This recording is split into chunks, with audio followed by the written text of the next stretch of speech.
So I finished JP Shearing's Marley's Ghost. This is my March Reader's Book follower pick of the month. I never know what to call that thing. But I signed it to March. I picked it up. JP Shearing very, very kindly offered to send me a copy. I was like, absolutely love that. There isn't the audiobook, so that's why it's taking me a little bit longer, because I had to physically sit down and read a book for once, which for me is quite tricky. But I've managed to get it finished just as March is about to round up. Monday is when the end of March happens. This follows the story of Jake Marley, Marley's Ghost. It tells a kind of two stories, mainly one story, but then harkens back to some different stories. The main story is he goes off to a retreat abroad in Austria, and he goes to a hotel, and then some suspicious deaths happen, and he's like, are they suspicious? Do I need to be suspicious about these? And then he ends up investigating whether they should be suspicious.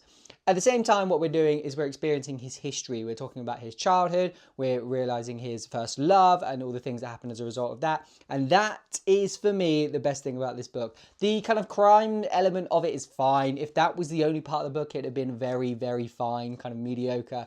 But the bits where we talk back to his childhood, the difficulties of him growing up, and then some of the stories of him and his wife and things like this as well were incredible. Now, the writing in this is very impressive, and I have to testament the writing. There is a lot of quotable lines in this. Some things about Marley and his experiences, and he's now a retired police detective, and therefore has some things to think about life. And I think JP Shearing has got that across fantastically with his writing.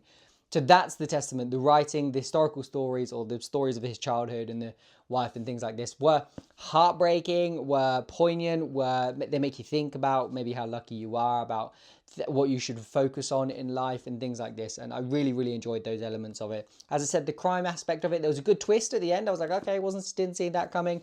And there's some good kind of rounding off at the end. It was very well rounded off. Sometimes with these books, you kind of get this element of, okay, that feels like it never properly finished and we're in the middle of something, or it builds up to something else. And you're like, okay, this didn't feel like a complete book. No, this could be a book by itself, or it could continue a series. I don't know if he'd be able to do the history bits anymore, the bits of him growing up, because he covered a lot of that. But I would still happily read about Jake Marley and his time, I don't know, either in the police force or after the police force, whatever. But it was a good book, good standalone book. Also, absolutely stunning front cover. Not sure what the art design kind of deco is here going on, but I absolutely love it. Love it. But let me know if you've read it. If you've not, I would recommend it. If you're a crime person and you like kind of emotional, melancholy stories, there's a lot to love about this book.